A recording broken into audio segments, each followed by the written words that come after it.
yeah, kids are expensive as it is. It's the first way. I don't know what it has increased in an inflation rate, but when I had my kiddo, it was $1 million for the first 5 years. What has inflation has brought it to?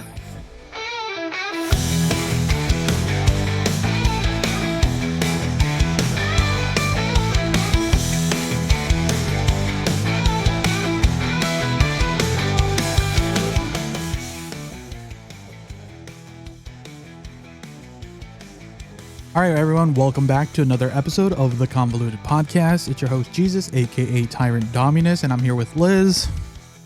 Hey. And if it's your first time listening or watching, welcome. It's the start of the new year. We are a couple episodes behind already. We had a recording session, me and Liz, the day before. We were going to record a regular episode, but time flew past us, as much as we want to put out fun episodes for everyone, sometimes we just want to hang out. We don't get to hang out that often, mostly during this weather. Mm-hmm. It's kind of hard to get together here and there. So we kind of made it a mix of bonus episode recording. So there are some bonus episodes coming out. And then we just hung out, that's all we really want. We make this show for fun for the both of us to kind of keep on track of some of the weird shit that's happening in the world. And just to hang out for like an hour a day and just like BS a little bit, but kind of just go like, damn, that's crazy what's happening right now. But yeah, so we do apologize for missing one episode of the year, so we're a little off, but we did record some fun bonus episodes, mostly going with what we will be showing a little bit, discussing with this first segment. But Liz, how has your week been? It's been chaos. Yesterday was like the first day that I actually felt like I could catch my breath. It wasn't like scurrying and running. So it was a good week. It was better at the end of the week, and I am looking forward to what the next couple weeks bring, because it's right before I go on vacation. Nice. As you know, I am at the time of this recording, I'm finishing my vacation, so I kind of, just laid back, hung out, played video games, and just relax. You can't really you could, but you can't really do much with the weather. It got chillier around here. I'm not going to complain too much compared to what's happening right now. In the Midwest with our negative temperatures. Exactly. But I had a very calm, casual vacation. Just caught up with shows, kind of relax, play games with people, just kind of did. And now I'm kind of like, work time, fun. Back to the grind. That's the one thing I'm like dreading. You're barely starting vacation. I know I have 2 more weeks, so I'm on vacation. Ooh, 2 more weeks. 2 weeks from tomorrow. 2 weeks from tomorrow. I'm out of town. All right, then. At least I'll be sunny and warm where I'm going. There you go. Anything else you would like to talk about before we jump into some of the stories? Nope. Let's jump into this craziness. All right. Okay. We're going to dive into this, our first segment for today. We're going to be talking about the whole TikTok ban. This topic has been making headlines yet again, and with new developments that bring politics, tech giants, and even creators like Mr. Beast into the spotlight. Liz, how is TikTok treating you these days after it was banned and then brought back within, like, I believe 6 or 8 hours? And I heard we did 12, but something. It was short. It was short. It died for a little bit. And what's funny is, okay, so everyone, one of the bonus episodes, we were hoping to just react to our TikToks for, like, quote, the last time. So that's gonna be one of the episodes we're gonna react to each of our TikTok to see what the algorithm had at the end of its lifespan. And yeah, definitely, I kind of figured TikTok wasn't gonna be gone for too long, but damn it did not stay away for that long. But yeah. No, I was just fine during the TikTok ban. I was running around that day, so we didn't have time to scroll on it. But I definitely made jokes with you about it. So okay, so here's the deal. So the Biden administration reignited the discussion about banning TikTok unless its parent company, ByteDance, uh, divested its U.S. operations. This is the new territory. Isn't new territory. Trump tried something similar back in the day. The concern: national security risk. ByteDance is a Chinese-owned company, and the critics argue that TikTok could give the Chinese government access to sensitive U.S. user data. So that's kind of been the general gist of why the whole TikTok bombs are just security, which makes sense. But then people were trying to go like with Red Note, which like, hey, it's a Chinese-based. Look, America, we're gonna still do it. But yeah, go ahead, Liz. Ah, yes, China stealing our data shenanigans. I mean, not to come downplay it, but we even know how real the threat is, or is just politicians flexing the muscles?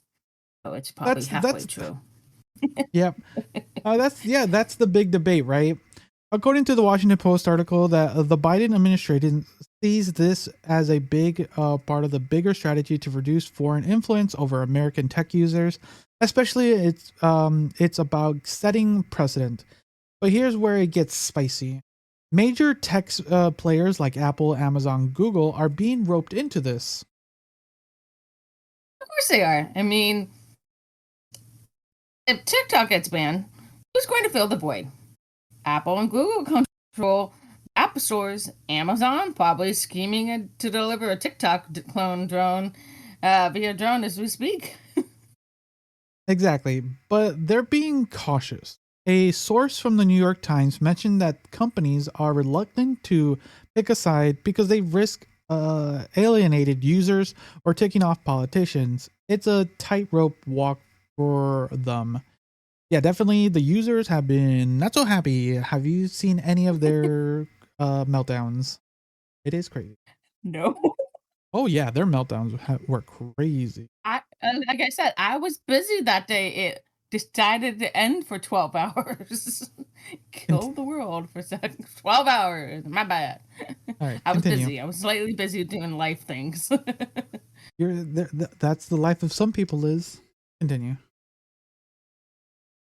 Like, do we lose our customers or does it end up on the Senate hearing live stream? Tough call. Now here's what things take a twist. Bloomberg reports that none other than Mr. Beast is in talks with potential buyers about acquiring TikTok's U.S. operation. There it is, good old Mr. Beast. Mr. Beast. Yeah. Wow. Like you have that's hey, money to you, right? Money to you. The very same. It's about, think about it though. This could redefine how platforms are governed. Instead of corporations running TikTok, imagine a creator like Mr. Beast stepping in, someone who knows the ecosystem from the inside. Ooh. That's true. Yeah, I'm trying to picture TikTok under Mr. Beast control. Would it be like competing in challenges just to post videos? Hey, you know It's the Mr. like Beast Squid Games all over again. Hey, no, that's what's happening with the Beast games. If you've been watching any of it, it's literally um IRL Squid Games minus the murder. That's what the Beast games have been. Me and my brother have been watching it every Thursday. We were kind of waiting for everything to come out, but we've been actually reasonably invested in the show, quote game show, whatever, still a show. And everyone kind of downvoted it and said not good. Within the first 3 episodes, I'm like, you got to give up anything. Either don't, if you didn't like it the first couple, just don't watch it anymore. And don't really rate it. It's like rate the whole thing as a whole. That's why I never review anything that I watch less than a couple things. I didn't finish it, so what's the point?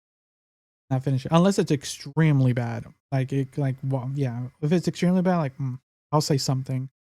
But the Mr. Beast, the game Beast games have actually been, just to put it simply, it's just been a giant Mr. Beast video and but just overblown, which have been actually not too bad.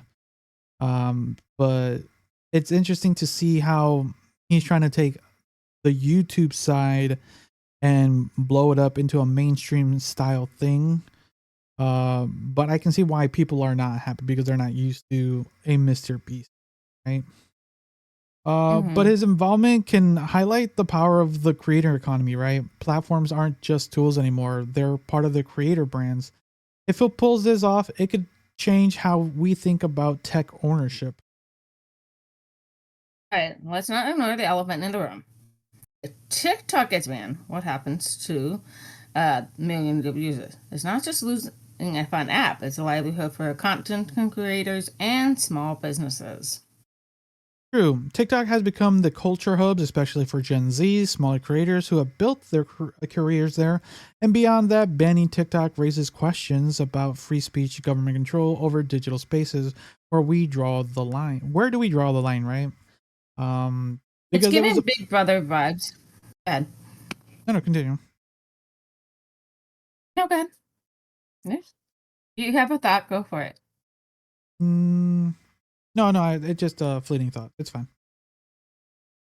Uh, let's lay the devil's advocate. If there's a genuine national security risk, shouldn't we prioritize that over the viral dancing trends? Mm, fair point, but how do you balance security with freedom of expression? What makes this debate so convoluted? No pun intended there. So what's next? Are you going to ban every app not made in the US? So that's another angle to this. If the US bans TikTok, it might inspire other countries to ban or block foreign platforms. Imagine a future where the internet gets sliced into geopolitical chunks. It's a scary thought. The great digital divide. Yikes. Exactly. All right. So let's kind of shift into some discussion questions to wrap some of this segment up. First, do we think banning TikTok over national security concerns is justifiable, or is it an overreach? Where do companies like Apple and Google fit into this? Should they step up or step back? Sit back and let the government handle it? Or how about Mr. Beast? Is this his moment to shine as a tech mogul, or this is just a publicity stunt with mostly all his current controversy still happening in the background? Yes, yeah. Lastly, let's talk about culture. If TikTok gets banned, what happens to the internet culture as we know it? Are we heading toward a bland, TikTok-less dystopia? So these are some great questions, but with that, we're gonna just kind of wrap up this segment about TikTok. There's a lot we can discuss. Definitely, it was a well, like Liz said, Liz wasn't in that space when TikTok was banned for those 8 to 12 hours. I we had it on our phones because I think we were up that night playing video games, and when we saw as we were my brother was scrolling, he got the notification of that message that TikTok is no longer allowed. Um, but definitely, now that TikTok is back, but it still can get banned. That's why we're still talking about because it's just temporarily temporary. I think it's 90 days or less than 90 days. I think something about 90 days. I feel like I've heard that 90 days spiel. Yeah, at the that time as it's recorded, it's probably less than 90 days. So, we'll see. We'll see how it goes. Like I said, enjoy our bonus episode as we go through our TikToks that Liz hasn't been on in a long time. I was on it for a little bit, but let us know what you guys think of our stuff. Any other things you want to go over about the TikTok ban and what it could potentially or anything we.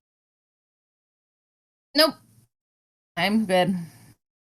All right, so we're gonna jump into our next segment. So we all know individuals with little ones, basically, right? So Mm-hmm. well, today we're gonna be talking about this weird one that I got a little surprised, and I'm a little surprised, but not too surprised. So this is for all the parents and night owls out there. The Snoo backlash. Liz, are you familiar with the Snoo Smart Sleeper Bassinet? Not really, but I do know it's a nice asset to have a bassinet that will soothe your baby when you go to sleep. For sure. I had quite a couple of swings to knock my child to sleep. Exactly. So here's what's going down. So the Snoo, I believe that's how you pronounce it, used to be a premium one-time purchase, expensive, sure, but it was an investment. Now, the company, Happiest Baby, has shifted to subscription model, like everything is these days. So instead of owning the Bassinet outright, parents are paying a monthly fee to use it. Oh, great. And a subscription. Like, I needed more of those. What's next? A subscription for diapers?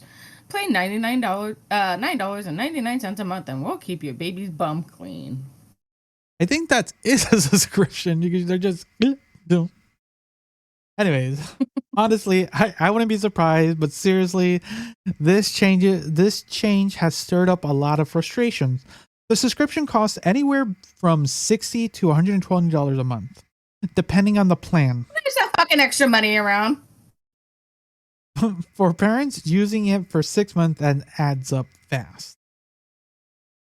Yeah. Kids are expensive as it is. It's at the first, well, I don't know what it has increased in an inflation rate, but when I had my kiddo, it was $1 million for the first 5 years. What is inflation has brought it to? A lot more than that. Yep. Okay, are they getting bigger tax breaks for having a kid? That's all I gotta say right there. Make it somewhat beneficial. It is almost tax season. We'll find out. Yep. Let me see here. Okay, so so the pitch is some kind of affordable solution. Or is it less upfront, or is it easier for everyone to use? But according to the Washington Post, the company claims this model makes the Snoo more accessible to families who can't afford the hefty one-time price tag. But a lot of parents feel that this actually ends up costing more in the long run. One mom in the New York Post called it a corporate greed masquerading as innovation. Damn. That's a strong take. I get it. Parenthood is already expensive enough. Formula, diapers, daycare, adding a monthly fee just for sleep, that's gotta sting. It does, and it's not just about the money. The Independent pointed out how this move could create an even bigger gap between families who can afford those tools and those who can't. It's like if you can't afford the subscription, you're stuck rocking your baby at 3 a.m., while the privileged few snooze peacefully. That's bleak. And let's not forget the pressure that puts on parents. Like, if you really love your baby, you'll fork over the cash for the Snoo. The guilt trip is so fucking real. And the backlash has been fierce. Parents are flooding social media, calling out Happiest Baby for exploring their vulnerability. But here's the twist. The company is defending their decision. They say the rental model offers flexible and cut down on the waste because parents can return the Snoo when they're done. Yeah, but you know how dirty those things can be sometimes? It's so hard to clean those suckers. Saying. Reports were trying to be eco-friendly, but does that really outweigh the costs? Sounds like they're slapping a green sticker on the list to distract from the backlash. You're not alone in that skepticism. This is also raises a bigger question. Is this the future of parenting tech? A lot of companies are moving to subscription models, and the snooze controversy could set a precedent for how these products are marketed and priced. Remember the whole heated car seats thing we talked about? Yeah, I was thinking about it when we started this conversation. Like, well, right back to the square one with the heated car seats and heated steering wheel. Exactly. I can't imagine becoming the norm. Like, what's next? Smart bottles that charge you money every time you make your baby takes a sip. Don't give him any ideas, Liz. But seriously, this debate is about more than just the Snoo. It's about how companies are balancing innovations with ethics, especially when they're dealing with something as sensitive as parenting. Totally. And let's not ignore the cultural side of this. Parenting has become a commercialized. Every new gadget is pitched as a must have. If you don't have it, you feel like you're failing as a parent. And that's a lot of pressure. For sure. This leads to some big questions to our listeners who are parents for the first time or maybe the second. First, is the subscription model truly making the Snoo more accessible, or is it just another way to squeeze money out of parents? And what about corporate responsibility? Should companies like Happiest Baby prioritize profit over, or do they have a duty to support families without breaking the bank? And here's another one. If subscription models keep spreading to baby tech, will parents push back or will they adapt and just budget for it? And finally, what does it say about parenting culture as they're heading down a world where parenting is just one big subscription service? So, do you have anything to say for anything we've just discussed? Because damn, that is crazy. Just adding more costs to the early days. Parenting, just babies in general. It's costly enough. Why are we adding more crap to it? I mean, it's like they don't get enough money from us. It's so fucking crazy. Like I would not want to be a mom again. That is for sure. It absolutely will be a discouraging thing. If that's what they're aiming for to like decrease population, you're good. You're good. Okay, it's just basically, what is it? It's like financially crippling people. I get it. Like, here's the other thing is, you don't have to get it. You can just go old school and try to take care of a child. But in these economies these days, when parents are having to work, each parent is supposed to work a job, and potentially one of the other parents are working two jobs. You can't do that anymore. You can't sustainably. You can't lose sleep. You cannot function without sleep. So you need devices like this that help, like, regulate, like, one aspect of a baby's, like, just temperament, their sleep, right? If you can like, okay, this device will put the baby to sleep, I don't have to worry about it. I can get some rest and make the everyone's life a little easier. Is it worth the cost? That's where this whole debate, and it's rough. Like you said, you've gone through it. I have not. Well, I Oh yeah, haven't gone through absolutely. it. I had a lot of swings. Sorry, I'm running on this because I'm angry. I actually didn't buy my swings. I accrued it from other people who've had kids. It was a godsend on so many levels. So I have was lucky and fortunate. Honestly, now I found a loophole. I found a loophole. People just say, "Oh, I'll stop paying for that.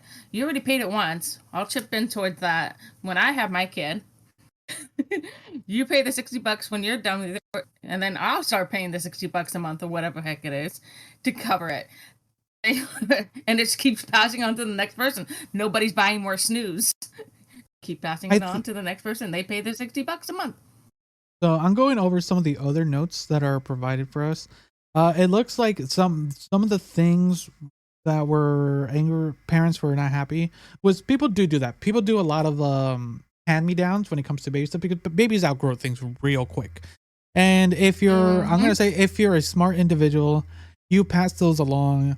The gently used and the things that are still gonna be like baby toys and stuff like that that are just like they're not gonna use it anymore. But if it's still usable, another child can use it, right? So people were doing that, but people were surprised with when they were handed to it. They were surprised of the price tag. Like, oh, no one told me that I needed to pay a subscription for the hand me down. So they thought they were getting a free thing, and when they set up, they were kind of screwed over. Because I believe when I looked through this, when you get the Snoo, you get either 8 or 9 month free subscription for the service, and then you have to start paying. So it should be more than enough, but it's like those secondhand buyers that are getting screwed over, which they give you that free thing. Honestly, that's all you need is for the 8 to 9 months. You don't even need it after that. By that time, the kids should be sleeping on their own. Exactly. So be able to sleep. So, for the secondhand people, I can see if they're upset, but you are getting a device at that point, but highly expensive, but it is like one of those like heavily teched items that are like tracking your baby's sleep, helping it rock, but it's one of those things like, you're paying for sleep basically. So it is a whole debate. We'll see what more comes out of it, if anything comes out of it, but it's crazy. You're now having to pay for sleep, Liz. Paying for sleep. I think we All do right. that enough, don't we? Now, talking about paying for more, Liz, this is another hot topic that we've talked a lot, and Oh, boy. it seems like we keep talking about it. I don't know why, but because Netflix has just announced yet another price hike. Liz, Fuck them. how many, here's my question to you. How many subscriptions are you juggling these days? I think one of them my mom has, so I think they're good on that end. But at least 4, if not more, subscription. Damn. All right. I don't know. I've lost track. I honestly have. I need to start like cutting them out. I have started. That's smart. That's smart. It's one of those things where we're once again we're talking about subscriptions in a different format in the streaming service industry. But let's kind of go down, just talk about Netflix. So here's the breakdown. So Netflix is increasing their price for their standard and premium plans. Their standard price is going up by $2 to $17.99 a month. And the premium is where you get the 4K and more devices will now cost $22.99 or $23. But here's the kicker. Their basic ad-supported plan stays at $6.99, so $7.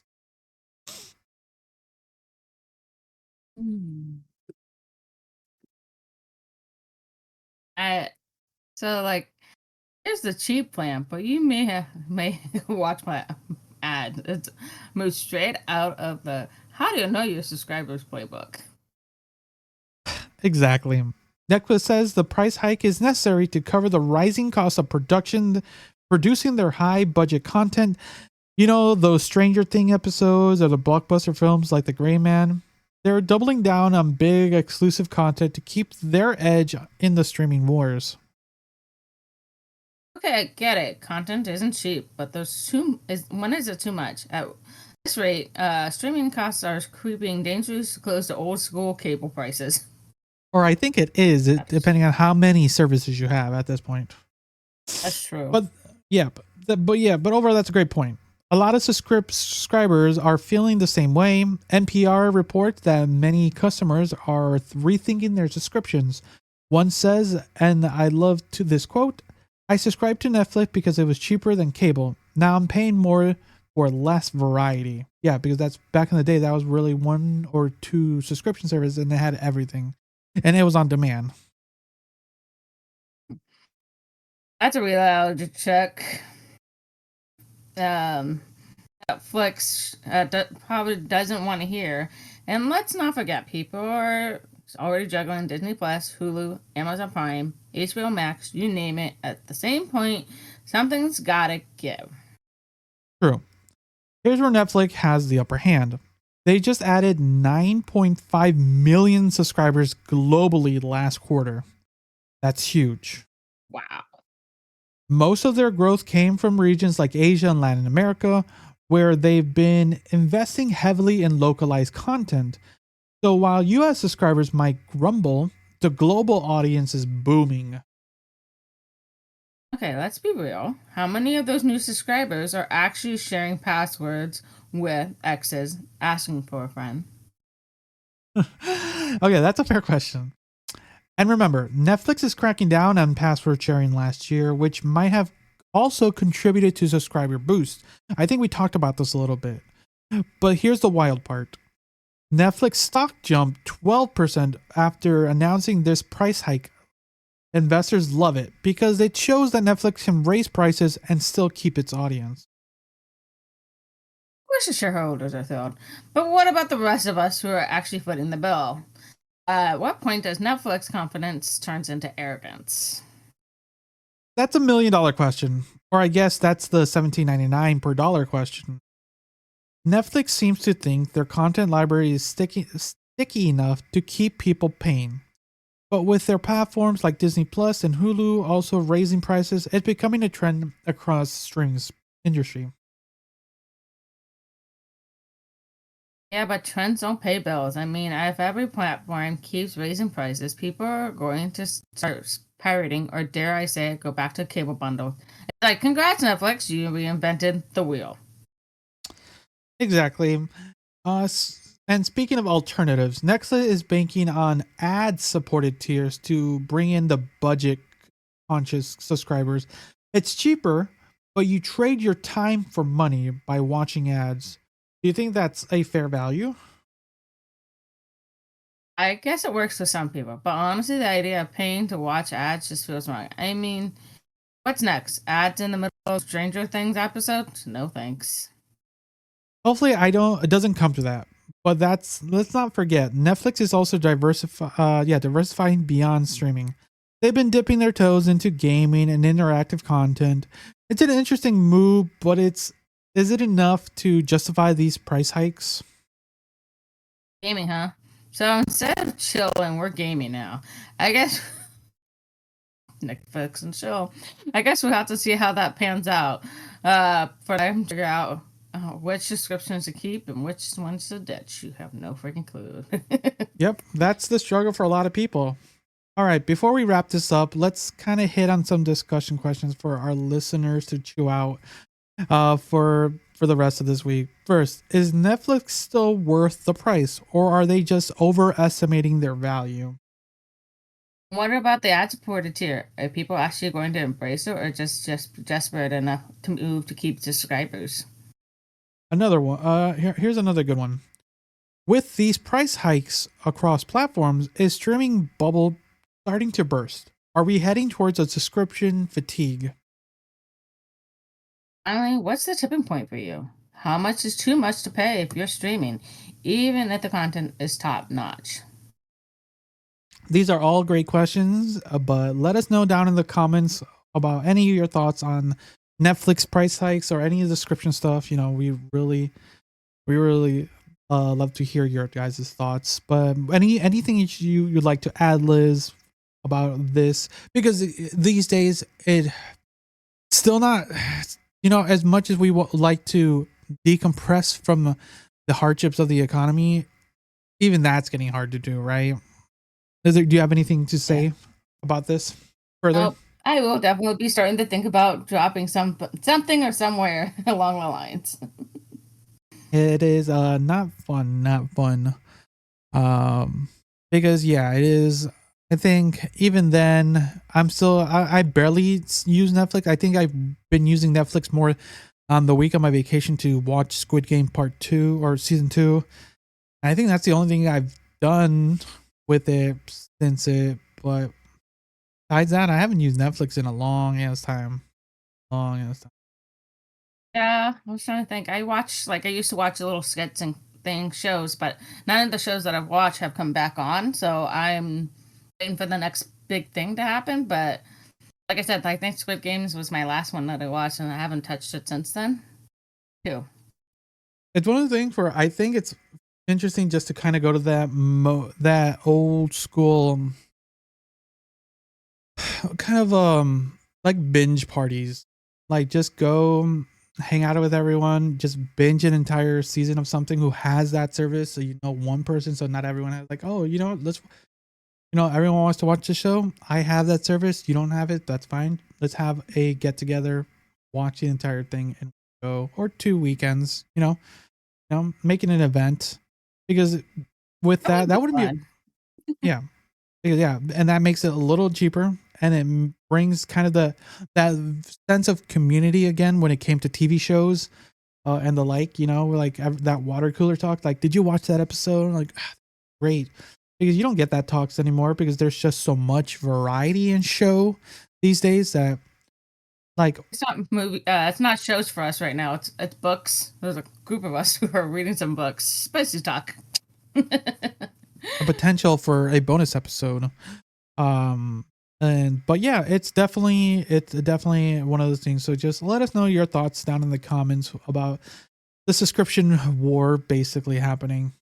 But let's talk about a little bit more odd and interesting thing in the medical field, because apparently in this final segment, if they are finding people with ADHD are surprisingly linked to reduced life expectancy. This new research has opened up deeper conversations about the challenges faced by individuals with ADHD. You worked in the medical field, so were you aware of this connection, Liz? Nope, this is news to me. I am not keeping. Well, have I had time? No, the hospital is overrun. I'm done. No, I've read people struggling with ADHD, but I didn't realize the impact was about life expectancy. It's both heartbreaking and eye opening. Yeah. So the numbers are staggering. A new study in the the Lancet, I believe that's how pronounced. Lancet. The Lancet. In the Lancet, covered by the New York Times, found that individuals with the ADHD live on the average 8 to 13 years. Live on average 8 to 13 years less than the general populace. That's not just a small gap. That's life altering. Whew, that's like almost like 10% of your life. Mm-hmm. Absolutely. And the reason behind it is it's complex. It's not just about health, it's about the social factors, stigma, and then the condition is managed or more often not managed. Right. So let's kind of break this down. So one major factor is chronic health issues, right? People with ADHD, I hope I'm saying that. We're going to be saying that a lot, are more likely to struggle with conditions like obesity, diabetes, heart disease. These are tied to difficulties with self-regulation, things that like sticking to healthy diets, exercise regularly, or even remembering to take medication. Oh, like I am pinpointing at somebody in my life that it has that. Like I feel like this really breaks it down. And there's the mental health side of things. People with ADHD often face with higher rates of anxiety and depression. If untreated, those can spiral into more severe outcomes like substance abuse or self-harm. CNN's coverage pointed out that untreated ADHD is a significant driver behind the risk. Exactly. And let's not forget how they treat it, right? With meth. Meth. Okay. So let's not forget about accidents. Impulsive and inattention, two hallmarks of ADHD, are linked to higher rates of accident, particularly in car crashes. That's a new one to me. But the New York Times noted that this is one of the leading causes of early death for people with ADHD. That's the tricky part. These risks are so intertwined with symptoms of the condition itself. It's like a cycle. ADHD makes you more impulsive, which leads to risky behavior, which increases the chance of accidents or health complications. Yeah, it's like a whole little pie graph. Like if you have this, you have a chance for this, and like it's just like you're just kind of like set to failure right there, right? And right. And then there's the stigma. People with ADHD are often face judgment or are dismissed as lazy, undisciplined, or scatterbrained. This makes it harder for them to seek help or advocate for accommodations in schools, workplace, and even healthcare settings. Yeah, the stigma is brutal. It's like society expects people with ADHD to just try harder instead of recognizing it's a legitimate neurodevelopment condition that needs support. That's a huge barrier to getting diagnosed and treated. Speaking of treatment, early diagnosis and interventions are critical. Behavioral therapy, medication, and structural support systems can make massive differences, yet, as the Washington Post pointed out, access to these resources varies widely depending on the social economy status. Sadly, yes, that's how the American healthcare system. So you gotta love that. That adds to your life expectancy. So imagine if they did life expectancy and then where you are in the economy life, right? Are you middle class, lower middle class, or low middle class? Like not low. What's the lower class? And how your life expectancy, right? And then if you have that condition, right, it's like you're literally were born to fail at that point. Exactly. Absolutely. And it's actually true. There's a graph out there, like where you're at in society. And then if you have that, yep. That's true. If you're in a low income family, you might never have the means to afford the therapy or even get proper diagnosis in the first place. It's a systemic issue and it disproportionately affects marginalized communities. It really does. But there's hope. The research shows that with proper treatment and support, many of those risks can be mitigated. It's creating a society that understands ADHD and accommodates it instead of pushing people for things they can't control. It's been more socially acceptable these days. These kind of like things like ADHD, what is it? What other things? Autism, things of that nature have been more what's the word I want to use? Normalized, right? It's like it's a thing. Like people have it. Some people are on the spectrum, and like not everyone is that stereotypical thing, right? Which was mocked upon in the 90s and 80s, right? It's more. There's more information out there, but even if there's more information, it's still not helping these days. It sounds like, right? Right. And we need more awareness. If people understand the challenges and risks tied to ADHD, are more likely to advocate for better support systems in school, workplaces, and in healthcare. So let's open this up to our listeners with some questions. So let us know down in the comments.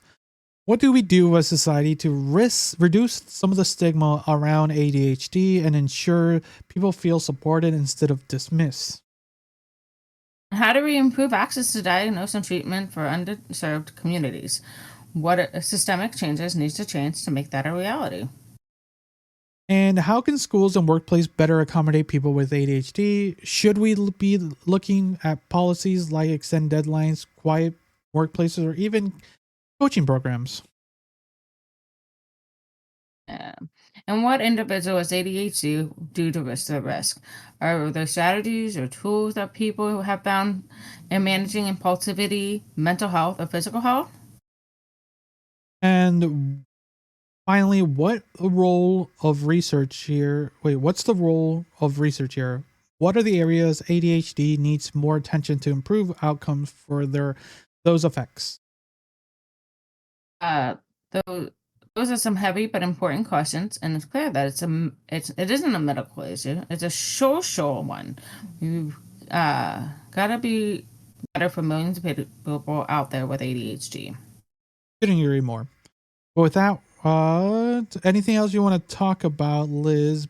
As far as like this because it is definitely. It sounds like it's a medical issue, which it is in a little sense, but it sounds like it's more of a societal issue.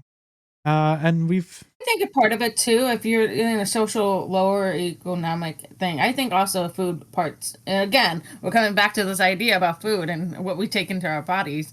I mean, they just banned Red 3 because it was cancer causing. Uh, finally, after so many years. But you think about it, what brings in that kind of stuff if we were eating better? But again, having access to food, water, better healthcare, would it make as a better society to accommodate and have better control over that stuff? I mean, genetically, you can't control some of that stuff, but if we could just make things a little bit better for everybody in each social economical class to have access to all the basics that everybody should have, right? and that's kind of what everyone wants sometimes, but sometimes we're just bickering about every other thing. But that's a real Oh, of political course. issue. Like Netflix, the ban of TikTok. Oh no, my life is over.